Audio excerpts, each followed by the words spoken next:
మాతృదేవోభవ పితృదేవోభవ ఆచార్య దేవోభవ. శ్రీ క్రోధినామ సంవత్సరం 2024 డిసెంబర్ మాస ఫలితాలు మనము ఇప్పుడు ఈ వీడియో ద్వారా తెలుసుకోబోతున్నాం. గత మాసం నవంబర్ నెల అందించినటువంటి మాస ఫలితాలకు విశేష స్పందన లభించింది. చాలా చక్కగా ఆదరించారు. మీ యొక్క అభిప్రాయాన్ని కామెంట్ ద్వారా తెలియజేశారు. అందరికీ కూడా పేరు పేరున కృతజ్ఞతలు తెలియజేసుకుంటున్నాను. అదే ఉత్సాహంతో ఈ మాసం అన్ని రాసుల వారికి మాస ఫలితాలు ఎలా ఉన్నాయో మీకు తెలియజేస్తున్నాను. ముందుగా మేషరాశి. ఈ మేషరాశికి చెప్పాలంటే ఒక విధంగా ఈ మాసం అదృష్టకరంగానే ఉంది. ఎందుకంటే రాశ్యాధిపతి అయినటువంటి అంగారకుడు 4వ ఇంట నీచపడి ఉన్నను, తను దురవస్థను పొంది ఉన్నను, తనను ఈ రాశిని ఇబ్బంది పెడుతున్నటువంటి శనిగ్రహాన్ని నియంత్రించడము విశేషమైనటువంటి యోగంగా చెప్పవచ్చు. ఎందుకంటే మేషరాశి వాళ్లకు శనిగ్రహం లాభంలో ఉన్నా కానీ బాధకాధిపతి. మేషరాశిని మొట్టమొదట ఇబ్బంది పెట్టేటువంటి గ్రహం ఏదైనా ఉందంటే అది శనిగ్రహం మాత్రమే, మేషరాశి అయినా మేష లగ్నమైనా. అందుకే మేషరాశి వాళ్ళకు గతంలో కూడా మనం చెప్పుకున్నాము, ఎక్కువ తిరుగుతూ, ఎక్కువ కష్టపడుతూ, ఎక్కువ మోసపోతూ, ఎక్కువ కష్టపడి తక్కువ ఫలితాన్ని పొందుతున్నటువంటి ఏకైక రాశి మేషరాశి అని చెప్పడం జరిగింది. అప్పుడు కూడా అందరూ వీక్షకులందరూ కూడా చాలా చక్కగా ఆదరించారు. శనిగ్రహం బాధించడమే ఈ రాశిని వాళ్ళు అంత కష్టపడడానికి కారణం. శనిగ్రహాన్ని ఫలితం ఇవ్వడం ఇష్టం ఉండదు. ఆయన బాధకాధిపతిగా వచ్చాడు కాబట్టి ఈ రాశి వాళ్ళని పట్టి పీడించి రాశి రంపాన పెడేస్తాడు. అసలు ఆదాయమే లేకపోయినా వీళ్ళు పనిచేస్తారంటే వీళ్ళకి మించిన వాళ్ళు లేరు. చెప్పాలంటే ఇతరులకే ఉపయోగపడతారంటే అది ఇంకా వీళ్ళు నిజంగా ధన్యజీవులు. మరి ఆ శని ఇప్పుడు లాభంలో ఉండి బాధకాధిపతికి మరింత బలం పెరిగింది. లాభస్థానంలో శనేశ్వరుడు ఆహా ఓహో అని చెప్తారో అది కరెక్ట్ కాదు. నేను దాన్ని యాక్సెప్ట్ చేయను. ఎందుకంటే శత్రువుకు బలం పెరిగితే మళ్ళీ మనకేం చేస్తాడు? ఏం చేయడు. ఆయన పేరే బాధకాధిపతి. ఆయన ఎక్కడున్నా బాధించడానికే ఉంటాడు జీవిత పర్యంతము. స్థానాధిపత్యంతో సంబంధం లేదు. బాధకాధిపతి ఎక్కడున్నా బాధిస్తాడు.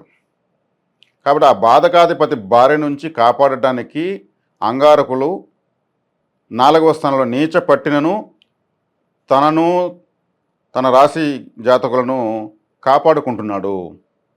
ఇన్ని రోజులు ఎంత బాధ పెట్టాడో అంతకు ప్రతిగా అంతకు వడ్డీతో సహా చెల్లిస్తున్నాడు. శనిగ్రహాన్ని పూర్తిగా తన కంట్రోల్లోకి తీసుకున్నాడు. ఆయన నీచపట్టాడు కుజుడు, అర్ధాష్టమ కుజుడు, ఇవంతా లేదు.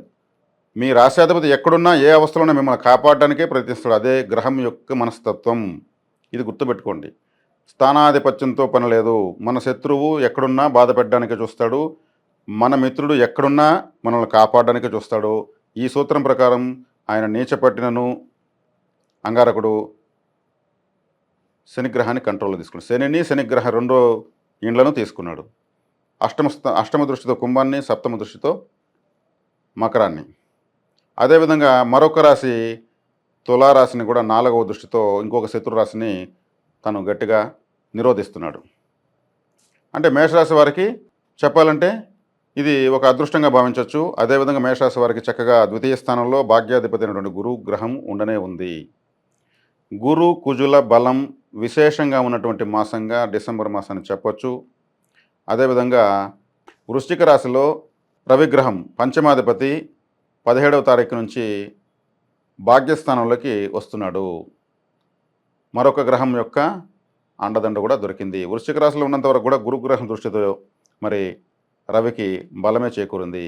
మొత్తంగా చూస్తే గురువు, కుజుడు, రవి ఇలా మేషరాశి వారికి 1/1 మంచి సపోర్ట్ అయితే దొరుకుతుంది ఈ మాసం. చంద్రబలం పెరుగుతూ తరుగుతూ ఉంటుంది. చంద్రబలం నేను ప్రాముఖ్యంగా తీసుకోవడం లేదు. అందరూ చంద్రుడి నుంచి చూస్తారు, కానీ చంద్రబలం వస్తూ ఉంటుంది, పోతూ ఉంటుంది. ప్రధాన గ్రహాలు నేను ప్రామాణికంగా తీసుకుని మాసఫలాలు చెప్తున్నాను.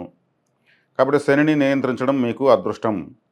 మీరు ఏమైనా చేసుకోవచ్చు. ఇది ఏమి చేయొచ్చు అంటే ఏదైనా నేను అన్నానంటే మీరు నగలు కొనొచ్చు, రియల్ ఎస్టేట్ చేయొచ్చు, మీరు ఆర్థిక లావాదేవీలు ఏదైనా జరుపుకోవచ్చు, వాహనం కొనొచ్చు, వస్త్రాలు కొనొచ్చు, శుభకార్యాలు చేసుకోవచ్చు.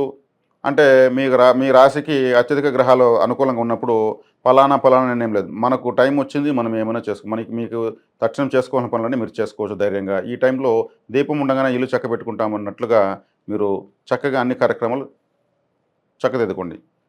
త్వరలో కొద్ది రోజుల తర్వాత మరి కుజుడు కూడా స్థాన మార్పు జరిగినప్పుడు ఇంత శక్తివంతంగా ఫలితాలు ఉండకపోవచ్చు. ఇప్పుడు మనకు అవకాశం ఉన్నప్పుడే వీటిని మనం అందిపుచ్చుకోవాలి. కాబట్టి బుధుడు వృశ్చికంలో ఉన్నాడు. వృశ్చికంలో ఉన్న బుధుడిని కూడా గురుగ్రహం నియంత్రిస్తూ ఉంది. అంటే ఈ మేషరాశికి పాపగ్రహాలైనటువంటి బుధుడు, శుక్రుడు, రాహువు, శని వీళ్ళందరూ కూడా బలహీనులైపోయారు. కాబట్టి ఈ రాశికి ఉపయోగాన్ని కలిగించేటువంటి, రాజయోగాన్ని ఇచ్చేటువంటి గురువు, కుజుడు, రవి, అలాగే కేతువు బలంగా ఉన్నారనమాట. అంటే రాశికి మెజారిటీ ప్లానెట్స్, రాశికి ఉపయోగపడేటువంటి ప్లానెట్స్ శక్తివంతంగా ఉన్నప్పుడు మీరు ఏమైనా చేసుకోవచ్చు.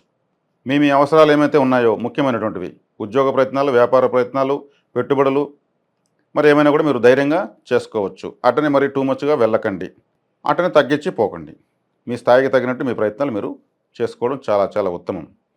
కాబట్టి ఈ మాసం మరిన్ని ముఖ్యమైన ప్రయోజనాలు మీకు కలగాలంటే వ్యయంలో ఉన్నటువంటి రాహువు, వ్యయంలో రాహువు ఉన్నాడంటే సముద్రంలో ఉన్నాడు అతను, అంటే మీనరాశిలో ఉన్నాడు. అతన్ని కుజుడు కానీ గురువు కానీ నియంత్రించడం లేదు. మీకు ఒక విధంగా నిద్ర లేని రాత్రులు, అంటే కలత నిద్ర ఉంటుంది. రాహువు మేషరాశికి రాజయోగ కారకుడు కాదు. అతను చాలా శక్తివంతమైనటువంటి గ్రహము. సూర్యుడిని, చంద్రుణ్ణి నిరోధించేస్తాడు.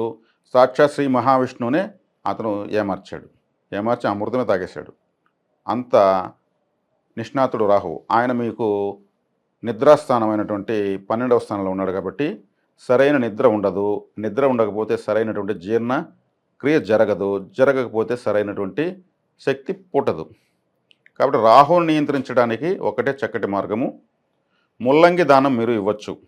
ఏదైనా అన్నదాన కార్యక్రమాలు జరుగుతున్న ప్రదేశాల్లో ముల్లంగి ఇవ్వచ్చు, పొట్లకాయలు ఇవ్వచ్చు, నూడిల్స్ ఇవ్వచ్చు. అదేవిధంగా పరోటాలు అంటే ఏంది? పాములాగా చుట్టుకుంటుంది ఆహారం. అది లాగితే కూడా సాగుతుంది పాములాగానే. ఆ పరోటాలు కూడా ఎవరైనా అనాథలకు, భిక్షగాళ్లకు ఇవ్వచ్చు. అనాథలకు, మరి భిక్షగాళ్లకు కీటక సన్యాసులు కొంతమంది ఉంటారు. కాషాయం కట్టుకుంటారు, ఒక పూట దొరికి 2 పూటలు దొరకకుండా ఉంటారు. వాళ్ళంతా కూడా రాహుకేతు ప్రభావాలతో అలాంటి పరిస్థితులు జీవనాన్ని గడుపుతూ ఉంటారు. వాళ్ళకి ఇవ్వడం వల్ల, వాళ్ళ దాన్ని తినడం వల్ల ఈ రాహు సర్పగ్రహ ప్రభావం తగ్గిపోతుంది. ఇది మీకు చాలా చక్కటి పరిహారం.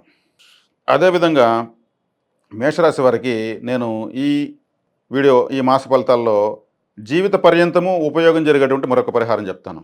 ఇది మాస ఫలితానికి సంబంధించి. రాహు ఏ గ్రహానికి చిక్కలేదు ఇక్కడ. రవికి కానీ, గురుడికి కానీ, కుజుడికి కానీ. జీవిత పర్యంతం మీరేం చేసుకోవచ్చు అంటే, మీ యొక్క ధనస్థానమైనటువంటి వృషభ రాశిని బలపరచడం వల్ల డబ్బు రావడానికి బలం పెరుగుతుంది.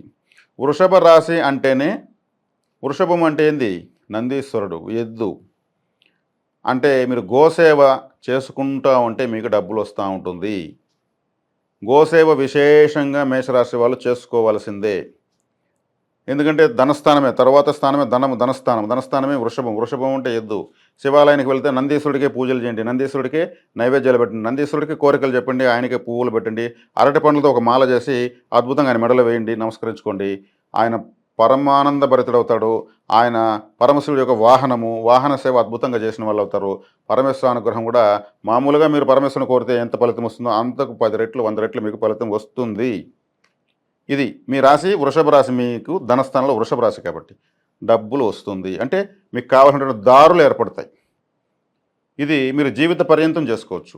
ఏలినాడు శని, అర్ధాష్టమి శని, అష్టమ శని, కాలసర్ప దోషము, ఇంకేదో పునరపు దోషాలు ఏదున్నా సరే వాటితో మీకు పని లేదు. మీరు ఎప్పుడు కానీ గోసేవ, ఎక్కడ గోశాలకు వెళ్ళినా పశుగ్రాసానికి డబ్బులు కట్టండి. గోమాత, నందీశ్వరుడు సేవ విశేషంగా చేసుకోండి. పశుగ్రాసానికి డబ్బులు రిసిప్ట్ మీ పేరుతో తీసుకున్న వెంటనే మీకు సమస్త దేవతల అనుగ్రహం కలుగుతుంది. ఎందుకంటే గోమాతలో 3,000,000 దేవతలు నిలయమై ఉంటారు. ఇంతకన్నా మించిన పరిహారం మీకు ఎక్కడా దొరకదు. లక్షణంగా చేసుకోండి. 1,000,000 యజ్ఞ ఫలం మీకు లభిస్తుంది. స్వస్తి.